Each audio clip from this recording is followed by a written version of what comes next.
오늘은 종려주일입니다. 지난주 제가 설교에서 유월절과 사순절에 대해서 잠깐 언급하였는데 그 유월절 절기를 지키기 위해서 그 주간 첫날 예루살렘에 입성하여 들어오실 때 그때 이제 이 종려 가지를 이 사람들이 막 흔들며 예수님을 환영하였던 그곳에서 유래되어서 종려주일이다라고 이렇게 이름을 붙였습니다. 예수님이 예루살렘 성에 들어오신다는 소문이 퍼지자 사람들은 적잖이 그분에 대해서 알고 또 듣고 있었던 사람들은 많이 기대가 있었고 흥분하였습니다. 왜냐하면 예수님의 그 권위 있는 가르침 또 이적의 능력 여기에 대한 소문이 갈릴리와 그 주변의 지역들에 퍼져 있었기 때문입니다. 사람들이 궁금해했죠. 야, 저 정도의 가르침이면 또 저 정도의 능력이면 왜 변방에 있었을까? 중심 예루살렘 이 센터로 들어와서 이렇게 하실 수도 있었을 텐데라는 그런 마음이 있었던 거죠. 사람들에게는 저 정도 지혜라면 예루살렘의 지혜자들과 겨루어도 조금도 부족하지 않는데 저 정도의 능력이면 로마 군대를 얼마든지 제압할 수 있는 분인데 라고 하는 그런 마음이 있었던 거예요. 그래서 언젠가는 저분이 예수님이라고 하는 저 사람이 새를 규합하여서 갈릴리의 새를 규합하여서 아마 예루살렘에 들어오실 거야 이렇게 이제 생각을 하고 있었던 때죠. 그런데 마침 언젠가라고 생각했던 그때가 이제 오늘인 거예요. 오늘 예수님께서 들어오신다는 거예요. 그러니 그 기대치가 이 백성들에게 있어서는 그 기대치가 한층 더 높아진 거예요. 정말 예수님이 새를 규합하여서 이제 예루살렘으로 들어와서 그 능력과 그 말씀으로 우리를 해방시키고 이 모든 상황을 역전시키겠구나라고 하는 그 기대감이 있었던 거예요. 그래서 이 사람들이 나와서 여러분 왕에게만 흔드는 그 종려가지를 막 흔드는 거예요. 왕으로 오시니까요. 그리고 이 사람들 입에서 나오는 고백을 보잖아요. 호산나 다윗의 왕위를 다윗의 왕국을 이루실 이여 다윗의 우리 조상 다윗의 나라여 이 말이 뭡니까 여러분? 우리 조상 다윗이 이스라엘의 왕이었던 왕인데 그를 이어서 당신이 왕위를 가지고 우리를 다스리게 되겠군요 라고 하는 그 말을 한 거예요. 왕으로 우리에게 오시는 하나님의 아들 다윗의 그런 후손이군요 라는 것을 지금 고백하고 있는 거예요. 이 말이 정말 이 지금 들었던 이 소문이 사실이라면 정말 이분은 예루살렘에 단순한 그런 한 예언자로 들어오는 것이 아니라 예언되었던 메시아로 이 안에 들어오는 거예요. 예루살렘 안으로 들어오는 거예요. 그러니 여러분 그 기대치가 얼마나 크겠습니까? 그래서 막 자기들의 마음을 다해서 막 그 왕을 모시듯이 막 이렇게 외치고 있었던 겁니다. 그런데 그런 이 마음을 가지고 있었던 이 백성들에게 보이지 않았던 것이 있었습니다. 그들이 보지 못했던 것들이 있어요. 그게 바로 예수님께서 타고 계시는 나귀입니다. 나귀 새끼를 이 사람들은 못 본 거죠. 말은 여러분 전쟁에 쓰는 말입니다. 전쟁에 이렇게 필요한 짐승이 말입니다. 나귀는 여러분 농사를 위해서 쓰죠. 노동력을 위해서 씁니다. 엉덩이도 이렇게 아주 이렇게 비정상적으로 크죠. 비정상적으로 크고 다리도 또 엉덩이에 비하면 또 다리도 또 짧아요.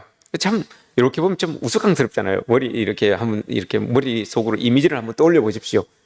우스꽝스러워요.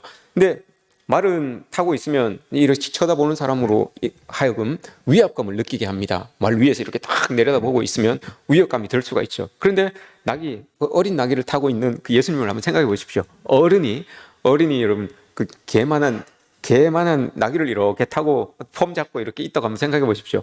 얼마나 여러분 참 우스꽝스럽겠습니까? 만만하게 보이겠죠. 그죠? 사람은 위험이 있지만 그 나귀를 탐으로 인하여서 참 만만하게 보일 수가 있어요.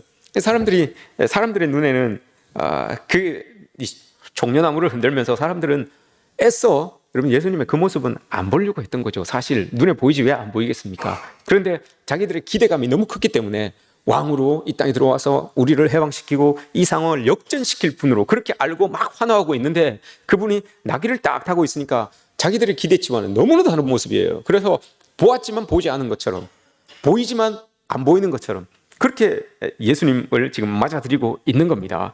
예수님에게 로마 군대를 제압하고 또 이스라엘을 회복할 수 있는 그런 기대를 안고 있었기 때문에 그 기대감이 이 백성들로 인하여 나귀를 타신 예수님을 이렇게 좀 안 볼 수 있도록 안 보이는 척하게 만들었던 그런 것입니다. 예수님이 여러분 왜 나귀를 타고 오셨습니까? 오늘 종려주일이니까 이 부분을 여러분 우리가 집중적으로 봐야 됩니다. 왜 여러분 예수님께서 나귀를 타고 오셨을까요? 허구 많은 짐승들이 많았을 텐데. 근데 스가랴 예언자가 있습니다. 스가랴 9장 9절을 보시면 이걸 예언하고 있습니다. 스가랴 선지자가 예언을 하기를 그는 시온아 크게 기뻐하라 예루살렘아 크게 환호를 하여라 너의 왕이 들어오신다 라고 합니다. 그러면서 그는 긍휼이 많으시며 공의로우시며 구원을 베푸시며 겸손하셔서 나귀 곧 나귀의 새끼를 타고 이 땅에 들어오실 것이다 라고 이렇게 말씀하셨어요.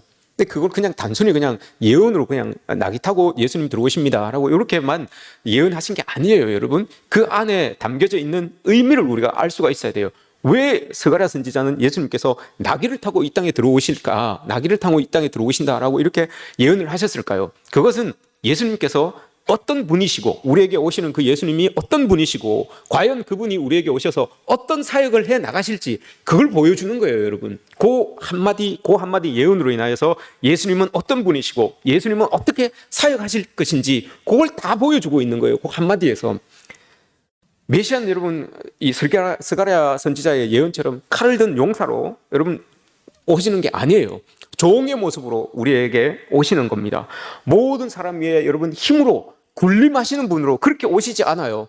낮은 자의 모습으로 우리를 섬기는 그런 어린 나귀를 타신 그런 모습으로 여러분 우리에게 오시는 거예요. 그래서 인류의 죄를 대속하시는 그 대속제물로 자기의 생명을 바치기 위하여서 우리에게 여러분 예수님께서 이렇게 들어오시고 계시는 거예요. 저는 이런 의미에서 오늘이 여러분 종려주일입니다. 그죠? 종려주일 막 종려나무 가지를 흔들었다라고 해서 종려주일이잖아요. 근데 저는 이 종려주일 종려나무 가지보다도 그건 왕을 위하여서 흔드는 가지라고 했잖아요. 그래서 저는 거기보다도 오늘 본문을 보면서 나귀에 계속 이렇게 제 눈이 갔어요. 어린 나귀에.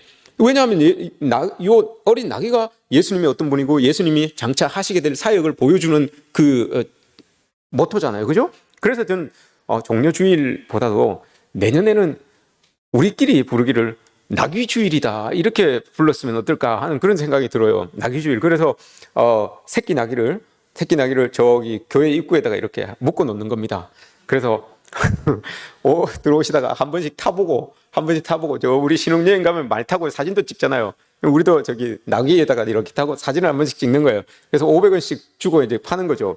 선교 헌금으로 다 집어넣는 거예요. 그거 500원씩 이렇게 해서 나귀주일로 하면 어떨까 하는 그런 생각을 해봐요. 그래서 바라기는 이번 주는 종려주일이라서 우리 이정화 권사님께서 요 종려 가지를 가지고 이렇게 예쁘게 장식을 하셨잖아요. 내년에는 나귀를 한 마리 여기다가 이렇게 뭐 어떻게 인형을 갖다 놓든지 이렇게 하면 1년 전에 목사님이 여기 나귀 새끼 설교하셨는데 라고 하면서 그 기억나지 않겠습니까? 그러면서 그 나귀 새끼가 의미하는 게 뭘까? 이걸 우리가 마음속에 떠올릴 수 있는 것 아니겠습니까? 여러분 이 나귀 새끼를 통하여서 예수님께서 우리에게 보여주시는 것 예수님의 삶의 전체를 통해서 생애 전체를 관통하고 있는 것이 예수님의 그 나귀를 통하여서 우리에게 보여주고 싶은 것은 예수님의 사역의 방향성이에요. 예수님은 사역을 이렇게 하실 것이다 라고 하는 것을 이 나귀를 통하여서 우리에게 보여주고 있는 거예요. 예수님의 사역의 방향성이 여러분 어떻습니까? 사람들은 다 여러분 자기중심적인 사랑을 가지고 있습니다.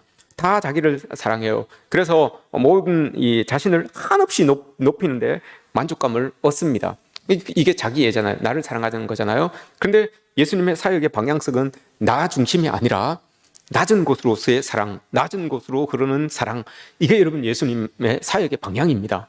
나 중심으로 막 이렇게 몰려드는 것이 아니라 낮은 곳으로 예수님의 사랑이, 하나님의 사랑이 이렇게 흘려 들어갈 수 있게끔 그 모습을 보여주는 게 예수님입니다. 그리고 나귀가 그걸 대변해주고 있는 겁니다. 예수님은 하나님의 사랑이 이끄는 대로 낮은 곳으로 이렇게 내려가셔서 자기를 비우시고 또 비우시고 낮추시고 또 낮추셔서 그 예수님 하나님의 사랑을 이렇게 나타내고 드러내고 살아가신 분이 바로 예수님이에요. 이 모습을 제일 잘 드러내주는 이 본문이 빌립보서 2장이죠. 빌립보서 2장 5절에서 8절 말씀을 보시면 그는 여러분 모두가 다 예수 그리스도의 마음을 가지십시오. 그는 하나님의 본체신데 하나님과 동등되는 그 자리를 버리시고 낮아지셔서 우리 인간의 몸을 입으시고 이 땅에 오셨습니다.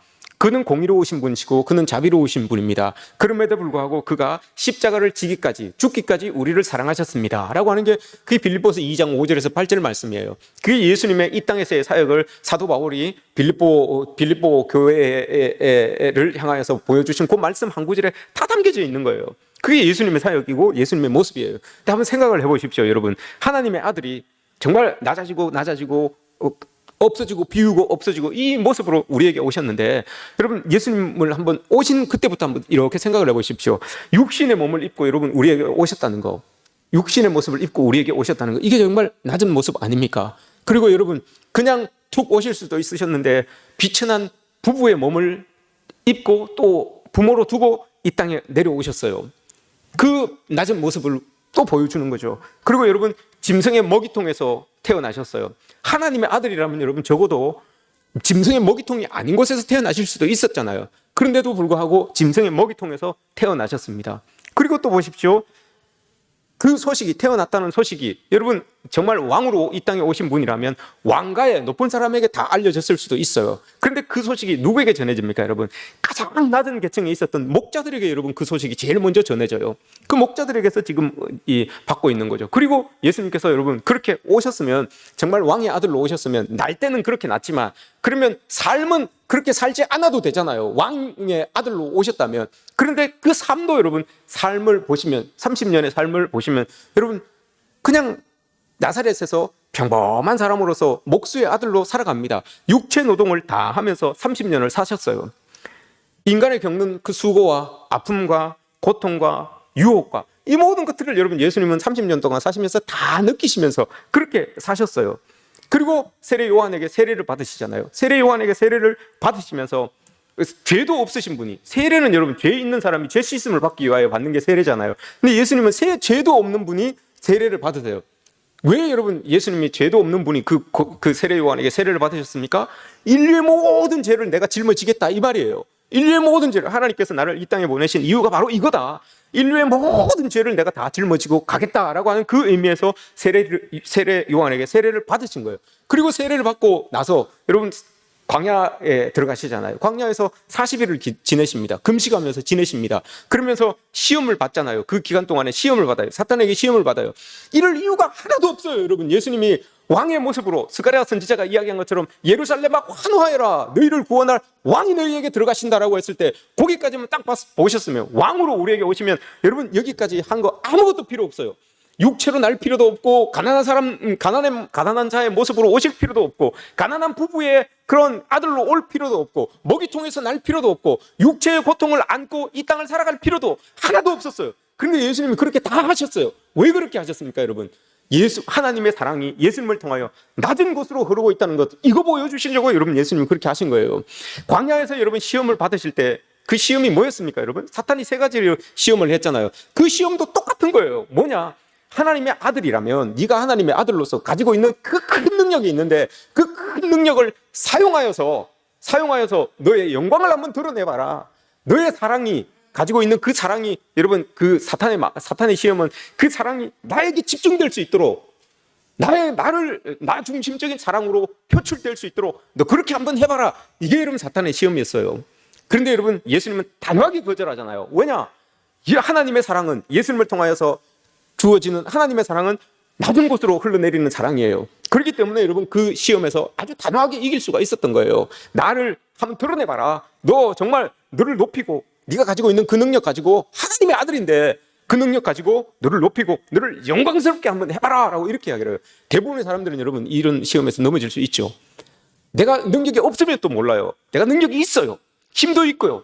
그 힘을 가지고 너를 높이는데, 너에게 영광을 드러내는 일을 그거 해봐라 라고 하면 대부분의 사람들은 넘어질 수밖에 없어요. 그런데 예수님은 여러분 단호하게 끊어버리잖아요. 왜냐? 예수님은 알고 있었거든요. 뭘 아십니까 여러분? 하나님의 사랑이 나 중심의 하나님의 사랑이 아니라 그 낮은 곳으로 줄줄 흘러가는 그 사랑이라는 것을 예수님은 알고 있었어요.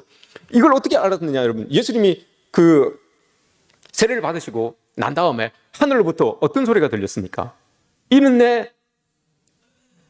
내 사랑하는 아들이요, 내 기뻐하는 자다라고 하는 그 소리가 들려왔어요. 그게 여러분 정말 예수님을 향하여서 넌 내가 정말 사랑하는 아들이야. 넌 내가 정말 널 볼 때마다 난 너무너무 기뻐. 이런 고백도 있지만 여러분 예수님이 그 소리를 딱 듣고는 뭘 여러분 연상했겠습니까? 내 삶의 방향은 이런 거구나. 하나님께 사랑받고 있는 사람, 하나님의 사랑을 어떻게 흘려보내야 되는지 내가 그걸 가지고 살아가야 되는 사람이구나. 이걸 깨닫는 거죠. 내가 기뻐하는 사람이구나. 하나님이 나를 보실 때 기뻐하는 삶을 살아야 되는 게 바로 나구나. 그럼 여러분 하나님 보실 때 어떤 삶이 기뻐하는 삶입니까? 하나님이 가지고 계셨던 그 사랑의 방향성, 그걸 제대로 여러분 흘려보내면서 살아가는 사람이 정말 하나님 보실 때 기뻐하는 삶을 기뻐하는 자가 아니겠습니까? 예수님은 그걸 알았기 때문에 성령께서 나에게 깨우쳐 주신 거, 나는 하나님의 사랑하는 사람이고 하나님이 기뻐하는 사람이기 때문에 하나님의 사랑의 그 방향성을 가지고 이 땅을 살아가야 되는구나. 이걸 여러분 예수님은 아셨던 거죠.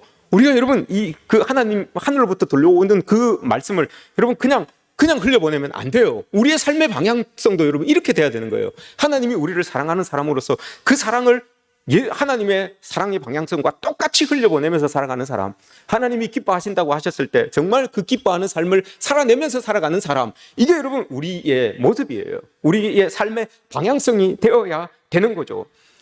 예수님께서 정말 여러분 그 방향성을 따라서 살아가잖아요. 예수님은 삶의 자리에 들어오셔서 정말 낮고 비천하고 천한 사람들, 소외된 사람들, 이런 사람들을 향하여서 나아갑니다. 병을 치유해 주시고 그 사람들에게 하나님의 나라를 선포해 주시고 그들을 북돋워 주시고 죄인이라고 취급받던 따돌림받던 그런 사람들에게 가서 하나님 나라가 당신들 것입니다 라고 이렇게 외쳐주시기도 하고 이런 거예요. 여러분 늘 하나님의 사랑의 방향성과 똑같이 그 방향성에 맞춰서 예수 그리스도는 그 삶을 살아낸 거예요. 이게 여러분 예수님의 삶인 거죠. 예수님이 그렇게 이적을 베푸시고 그렇게 여러분 많은 사람들을 고치시고 놀라운 그런 말씀으로 인해서 사람들의 이목이 막 집중되잖아요. 그런데 여러분 예수님은 그걸 알고 계셨기 때문에 하나님의 방향성이 어딘지를 알고 있었기 때문에 많은 이목이 모일 때 많은 사람들이 모여서 예수님을 막 환호하고 할 때 여러분 예수님은 그 자리를 떠나시잖아요. 그 자리를 떠나셔서 호련히 혼자 계시는 그 장소를 택합니다. 왜냐? 예수님은 알거든요. 여러분 내가 취해야 되는, 내가 나아가야 되는 삶의 방향이 어딘다는 것을 예수님은 알아요. 그래서 여러분 사람들에게 영광 받는 거 여기에는 여러분 개의치 않아요. 사람들의 영광, 나에게는 아무런 영향력도 끼치지 못한다는 것을 예수님은 삶으로 고백하고 있는 거예요. 많은 사람들은 그 영광의 자리로 나가려고 하죠. 영광의 자리로 나아가서 모든 영광을 내 중심에 다 채우기를 원합니다. 그러나 하나님은 그게 아니었어요. 그 하나님의 마음을 예수님은 너무 잘 아셨기 때문에 다 하나님이 원하시는 그 낮은 곳으로서 흐르는 그 사랑, 이걸 예수님은 표현하시면서 삶으로 살아내고 계셨던 거예요. 예수님의 삶을 통해서 하나님의 그 사랑이 뚜렷하고 아주 명확하게 보여지는 거죠. 그래서 여러분 우리는 예수님을 사랑이다라고 이렇게 말할 수가 있는 거예요. 그게 아니면 여러분 예수님을 사랑이라고 말할 수가 없겠죠. 만약에 여러분 우리를 대속하기 위하여서, 우리의 죄를 씻어내기 위하여서 대속제물만 필요했다면 예수님은 여러분 이렇게 하지 않으셔도 돼요. 대속제물만 필요하다면 여러분 예수님이 왜 그 낮은 곳에서 태어나겠습니까? 왜 먹이통에서 태어나고 왜 그 험한 삶을 지내겠습니까? 대속제물로 필요했다면 여러분 좋은 곳에 태어나셔서 멋지게 사시다가 왕으로 잘 사시다가 대속제물이 필요할 때 그때 십자가에 돌아가실 때만 그냥 십자가에서 딱 돌아가시면 돼요. 그런데 여러분 그렇게 하지 않으시잖아요. 다 낮은 곳에서부터 출발하여서 낮은 사람들과의 삶을 지내시면서 그 대속제물로서의 그 십자가를 향하여서 예수님은 계속 나가시잖아요. 왜 여러분 그랬겠습니까? 여러분 예수님이 그렇게 하신 이유는 아주 심플합니다. 왜 그러냐? 하나님의 사랑을 여러분 깨우쳐 줄 수 있는, 사람들에게 깨우쳐 줄 수 있는 그 살과 예수님의 피가 필요했던 거예요. 그게 아니었으면 여러분 그냥 예수님 멋있게 사시다가 십자가에서 딱 그냥 돌아가셨으면 돼요. 근데 그렇게 하지 않으셨잖아요. 삶의 자리에서 하나님의 사랑을 드러내주고 사랑을 그 표현해 줄 수 있는 그 살이 필요했고 그 피가 필요했기 때문에 예수님이 그렇게 이 땅에 오셔서 그 삶을 사시고 십자가에 돌아갈 수밖에 없었던 거예요. 그 십자가에 돌아가신 이유도 마찬가지예요. 그 사랑을 구체적으로 여러분 보여줄 수 있는 삶이 필요했기 때문에 예수님이 이 땅에서의 그 고난의 삶을, 십자가의 삶을 살 수밖에 없었던 거예요. 삶을 통하지 않고서는 하나님의 사랑을 보여줄 수가 없거든요, 여러분. 우리도 마찬가지잖아요, 여러분. 우리가 가지고 있는 그 사랑을 삶을 통하지 않고는, 고백되지 않고는, 보여주지 않고는 여러분 받을 수가 없어요. 알 수가 없어요. 예수님이 그걸 보여주시기 위하여서 이 낮은 자의 삶을, 십자가의 삶을 살아내셨던 겁니다. 하나님의 사랑이 이런 것이구나라는 것을 보여주기 위하여, 세상 사람들에게 보여주기 위하여서 예수님이 그 고통을 받으시면서 그 험한 삶을 살아내셨던 거죠. 그 사랑을 여러분 우리가 예수님을 통하여서 보고 알았기 때문에 우리도 지금 그걸 믿고 이 자리에 앉아 있는 것 아닙니까? 예수님이 그걸 보여주지 않으셨다면 여러분 우리가 이 자리에 앉아 있을지 없을지 그것도 여러분 미지수예요. 근데 예수님께서 그 삶을 살아내시고 우리에게 보여주셨기 때문에 우리가 그것을 알고 하나님의 사랑이 이런 거구나라는 것을 알고 지금 우리가 이 자리에 앉아 있는 거죠. 예수님이 여러분 그렇게 살아내셨던 거예요. 그 십자가의 사랑, 달려서 돌아가셨던 그 예수님의 사랑. 여러분 우리가 십자가를 볼 때 참 마음이 그렇죠. 은혜가 있죠. 근데 십자가를 보면서 여러분 이런 예수 그리스도의 사랑, 나귀를 타고 이 땅에 오시면서 또 아들로서 이 땅에 그 구유통에 태어나신 그 예수 그리스도의 그 모습들이, 십자가에 돌아가시기까지 그 모습들이 여러분 쭉 주마등처럼 이렇게 지나가야 되는 거예요. 십자가를 볼 때마다. 그냥 십자가를 보고 여러분 하나님이 나의 죄를 위하여서 희생해 주셨군요, 감사합니다, 여기에서 그치는 게 아니라 여러분 그 감사 이전에, 그 감사가 나오기 이전에 사랑이 보여야 돼요. 하나님의 사랑이. 하나님이 나를 이렇게까지 사랑하여 주셔서 아들까지 내어주시고, 아들까지 십자가에 죽이시고, 그 아들을 구유통에 내어주시고, 그 아들을 그 험한 삶을, 육체의 험한 삶을 살게 하시기까지 나를 사랑해 주셨군요. 그리고 결정적으로 십자가에 돌아가게 하셨군요. 그 사랑이 여러분 보여져야 되는 거예요. 십자가에서. 십자가를 볼 때마다 내 죄를 씻어주셨군요, 감사합니다, 여기에서 그치는 것이 아니라 그 십자가를 볼 때마다 예수 그리스도의 그 삶이 쭉 이렇게 주마등처럼 이렇게 지나가야 되는 거예요. 그리고 마지막으로 십자가에서 돌아가시면서 우리를 사랑하시기까지 돌아가셨던 그 예수 그리스도의 사랑, 여기까지 보여져야 되는 거예요. 이게 여러분 십자가를 통하여서 우리에게 보여주고자 하는 거예요. 종려주일 막 왕으로 오시는 그 하나님을, 우리가 그 예수님을 막 환호하지만 정작 여러분 그 환호 뒤에 예수님께서는, 그 환호 뒤에 십자가에서 돌아가실 하나님의 사랑이 아래로 낮은 곳으로 흘러가고 계신다라는 것을 자기는 그 환호를 받으면서도 그걸 마음속에 계속 간직하고 있는 거죠. 그래서 십자가 위로 올라가게 되시는 그런 모습을 우리가 보게 되는 겁니다. 이렇게 될 때 여러분 우리가 이 사랑을 만끽하고 이 사랑을 느끼고 이 사랑에 기대어 사는 거, 이게 여러분 믿음이잖아요. 예수님이 우리를 사랑하여 주셔서, 하나님이 우리를 사랑하여 주셔서 예수님을 보냈고, 그 예수님이 순종하여서 돌아가신 그거 믿고 느끼고 그걸 기대해서 살아가는 게 우리 믿음이잖아요. 그렇게 살 때 여러분 우리는 힘들고 어려운 상황 속에서도 그 사랑을 상기하면서, 나를 향한 그 사랑을 상기하면서 그 모든 상황을 이겨내면서 살아가게 되는 거예요. 사랑이 여러분 말과 논리로 되든가요, 여러분? 사랑이 말만 한다고 사랑이 되든가요? 논리로만 이야기한다고 여러분 사랑이 되든가요? 사랑은 삶으로 보여주는 거예요. 그래서 예수님이 삶으로 보여주셨잖아요. 우리도 여러분 그 예수님을 믿는 사람으로서 우리도 삶으로 낮은 곳으로 흐르는 그 사랑을 보여줘야 되는 거예요. 이게 여러분 고난주간을 보내며 또 사순절을 보내면서 우리가 가져야 되는 마음이에요. 낮은 곳으로 흘러가는 그 그리스도의 사랑, 하나님의 사랑을 보여주는 거죠. 이런 사랑을 맛본 사람들은 여러분 고난 중에도 천국을 맛보게 되는 거예요. 이런 사랑을 마음속에 고백하고 살아가는 사람들은 아무리 고난 속에 있어도 천국을 살아가는 사람들 같아요. 마치 예수님처럼, 마치 사도 바울처럼, 마치 스데반처럼 그 고난 속에서도 여러분 이 사랑을 알기 때문에 천국을 사는 사람처럼 그렇게 살아가잖아요. 이런 모습이 우리에게도 있어져야 되는 거죠. 여러분 우리 기독교 작가 중에서 제일 영향력이 크다고 하는 필립 얀시라는 분이 있어요. 책 참 많이 썼잖아요. 그 책을 통하여서 그리스도의 진리를 많이 이야기했던 그런 사람이에요. 근데 이 사람이 요즘 파킨슨씨 병에 걸렸어요. 그래서 지금 힘든 상황을 보내고 있는데 그가 그렇게 이야기를 합니다. 파킨슨씨 병을 지내고 있는 자기에게서 이렇게 이야기를 합니다. 나는 내가 그를 통하여서 피력하였던 그 그리스도의 진리를 나는 지금 내 삶에서 살아내려고 시험 중입니다 라고 이렇게 이야기를 해요. 나는 내가 그렇게 책을 통하여서, 글을 통하여서 사람들에게 이야기했던 그 그리스도의 사랑, 그리스도의 진리, 나는 내가 지금 파킨슨씨 병을 앓고 있지만 이 앓는 이 과정 속에서 내가 이야기했던 그 진리를 내 삶에서 시험해 보고 싶습니다. 시험의 장으로 나는 삼아 보겠습니다 라고 이렇게 고백을 해요. 그러면서 뭐라고 이야기하는가 하면 우리 사람을 가장 믿음을 테스트하기 좋은 것이 세 가지가 있는데 그는 한 가지를 더해요. 네 가지가 있는데 연약함과 노쇠함과 죽음과 고난이다 라고 이렇게 이야기를 해요. 연약함과 어떤 것들로 인하여 우리가 연약해지잖아요. 연약함과 노쇠함과 나이가 여러분 점점 늘어지면 우리가 믿음이 테스트할 수 있는 기회가 많아진대요. 나이가 많아지면서. 그리고 죽음과 고난과 이 네 가지는 그리스도인들에게 있어서 믿음을 테스트할 수 있는 절호의 기회다라고 이렇게 이야기를 합니다. 왜 그렇습니까, 여러분? 그때가 되면 힘들어져요. 그때가 되면 여러분 막 어려워져요. 그런 때가 되면 우리가 연약해지고 노쇠해지고 하면 막 우리가 힘이 빠지고, 그럴 때 믿음이 자꾸 달아나는 것처럼 그렇게 보여요. 하나님이 멀리 있는 것처럼 보여요. 그럴 때 이 빌립 얀시는 이야기합니다. 이게 나의 믿음을 실험할 수 있는 실험의 장이다라고 이렇게 이야기를 합니다. 예수님이 여러분, 그러면서 이 빌립 얀시가 말하기를, 자기가 이제 기자였는데 기자 생활을 하면서 많은 사람들을 인터뷰하면서 이런 사람 저런 사람 많이 인터뷰를 해봤대요. 그래서 고난 속에 있었던 사람인데 그 고난을 이겨내고 막 성공하여서 막 자랑스럽게 인터뷰하는 사람, 이런 사람들도 많이 봤대요. 근데 그가 가장 기억에 남는 사람들은 고난 속에서 믿는 사람으로서 고난을 믿음으로 받아들여서 승화시킨 사람들, 이 사람들이 제일 기억에 남는 사람들입니다. 이 사람들이 정말 멋진 사람들입니다라고 이렇게 고백을 해요.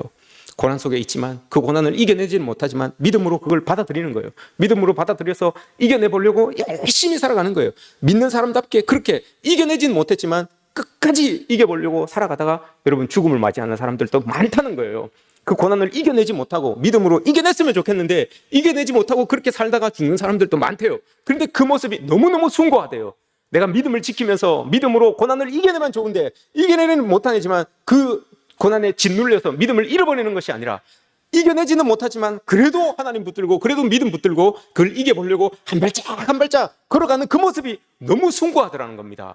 그러면서 하는 말이, 예수 그리스도의 삶이 십자가로 나아갔던 그 예수 그리스도의 삶이 바로 이런 숭고한 삶이었습니다. 이겨내지는 못하지만 벗어날 수 있는 힘은 있지만 하나님의 사랑이 낮은 곳으로 향하는 사랑이기 때문에 그것을 확 벗어나서 자기의 흐름, 자기 멋대로 막 걸어가는 것이 아니라 그 흐름에 따라서 한 발짝 십자가로 나아가는 그 숭고한 걸음, 이게 우리를 하나님 예수님에게서 벗어나지 못하게 하는 것이다 라고 이렇게 얀시가 이야기를 합니다.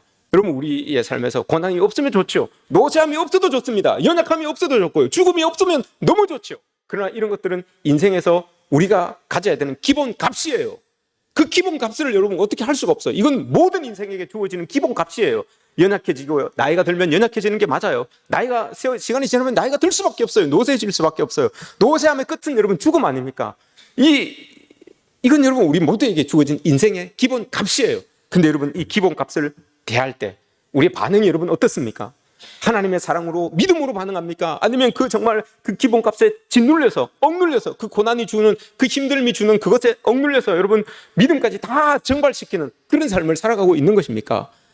우리가 고백해야 되는 게, 십자가를 보면서 고백해야 되는 게 이거잖아요, 여러분. 이런 우리 삶에서 기본값이 주어지는 것들, 이 주어지는 기본값 위에 더하여서 고난이라는 것이 우리에게 주어질 때 과연 우리가 어떻게 반응해야 되는지, 과연 우리는 그런 삶들이 우리에게 주어질 때 하나님이 예수 그리스도를 통해서 보여주셨던 그 낮은 곳으로 흐르는 그 사랑을 실천하면서 그 사랑을 삶의 자리에서 보여주면서 드러내면서 살아갈 수 있는 것이 우리인지, 그러면 이게 우리의 믿음 생활하면서 드러나야 되는 것, 고백돼야 되는 것, 확인돼야 되는 것 아니겠습니까?